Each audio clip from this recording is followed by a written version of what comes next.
আজি কেবিনেটত আমি কেইটামান গুৰুত্বপূৰ্ণ সিদ্ধান্ত গ্ৰহণ কৰিছো। আপোনালোকে জানে যে আমাৰ অসমত 1450খন বনগাঁও আছে, যাক আমি ফৰেষ্ট ভিলেজ বুলি কওঁ। বনগাঁওসমূহত ফৰেষ্ট ভিলেজ বা বনগাঁওসমূহক বন বিভাগে নিয়ন্ত্ৰণ কৰে আৰু সেই কাৰণে ইয়াৰ গাঁওবুঢ়া সকলকো বন বিভাগে নিয়োগ কৰে। কিন্তু আন গাঁৱৰ গাঁওবুঢ়া সকল ৰাজহ গাঁৱৰ গাঁওবুঢ়া আৰু তেওঁলোকক ৰাজহ বিভাগে নিযুক্তি কৰে। আজি ইমান দিনে ৰাজহ বিভাগৰ অধীনত ৰাজহ গাঁৱত থকা গাঁওবুঢ়া সকলে মাহত 9000 টকা চৰকাৰৰ পৰা ৰেনুমাৰেশ্যন বা পাৰিতোষিক হিচাপে পাই আছিল। কিন্তু বনগাঁৱত বসতি কৰি থকা গাঁওবুঢ়া সকলে চৰকাৰৰ পৰা কোনো টকা বা কোনো মাননি পোৱা নাছিলে, মাত্ৰ তেওঁলোকক নিযুক্তি দি থকা হৈছিল। ৰেভিনিউ ভিলেজৰ কাৰণে গাঁওবুঢ়া সকলে যি কাম কৰে বনগাঁৱৰ গাঁওবুঢ়া সকলে একেখিনিয়ে কাম কৰে, কিন্তু তথাপিতো তেওঁলোকে উপযুক্ত মাননিৰ পৰা বঞ্চিত হৈ আছিল। আজি কেবিনেটে 1 জানুৱাৰীৰ পৰা কাৰ্যকৰী হোৱাকৈ অসমত বনগাঁৱত কাম কৰি থকা গাঁওবুঢ়া সকলক ৰাজহ গাঁৱৰ গাঁওবুঢ়াৰ সমান 9000 টকাৰ পাৰিতোষিক দিবলৈ সিদ্ধান্ত গ্ৰহণ কৰে। প্ৰতি মাহত 9000 টকাৰ পাৰিতোষিক দিয়াৰ পৰিপ্ৰেক্ষিতত চৰকাৰে প্ৰতি বছৰত 15,58 লাখ টকা খৰচ কৰিব লাগিব আৰু এই মাননি 1 জানুৱাৰী 2025ৰ পৰা কাৰ্যকৰী হোৱাকৈ তেখেতসকলে লাভ কৰিব। আমাৰ দেশৰ বিভিন্ন স্থানলৈ অসমৰ পৰা ল'ৰা ছোৱালীয়ে যায়, কোনোবাই হোটেল মেনেজমেণ্টত কাম কৰিব যায়, কোনোবা গাড়ী চলাব যায়, কোনোবাই আন ধৰণৰ বিভিন্ন ইলেক্ট্ৰিচিয়ান ফিটাৰ আদি কামত অসমৰ বাহিৰলৈকে যায়।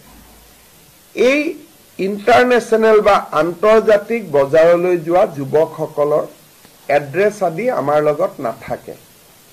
প্লাছ যিসকল নতুনকৈ যাব খোজে তেওঁলোককো আমি পঠিয়াব নোৱাৰো। মেক্সিমামে আজিলৈকে যোন গৈছে ব্যক্তিগত প্ৰচেষ্টাত গৈছে।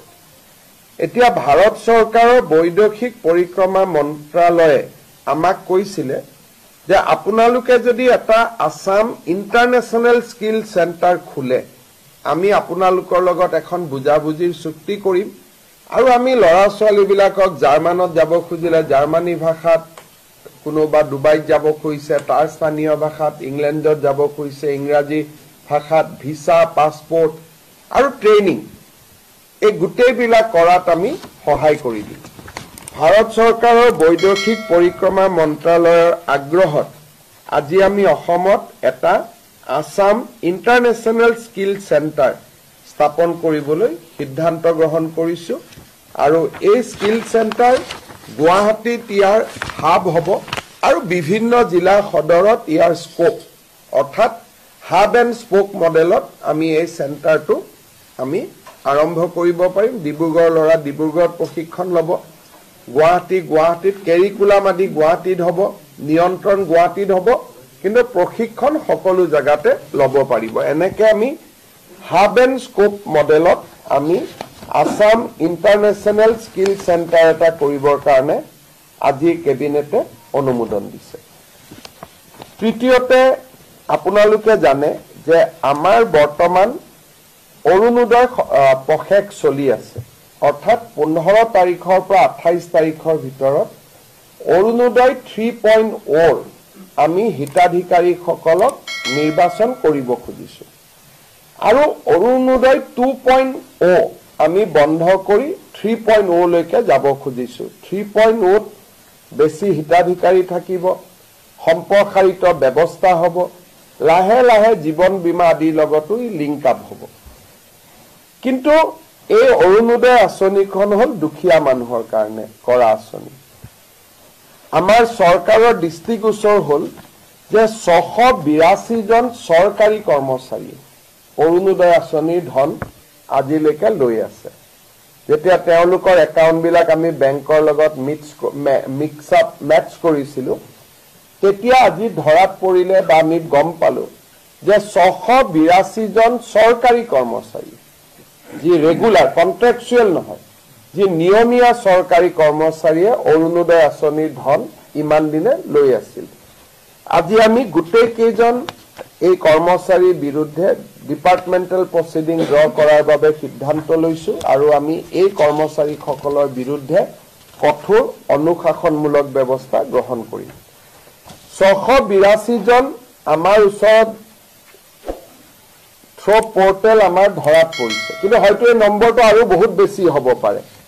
অৰুণোদয় আঁচনি চৰকাৰী কৰ্মচাৰী থকা পৰিয়ালে পাব নোৱাৰে।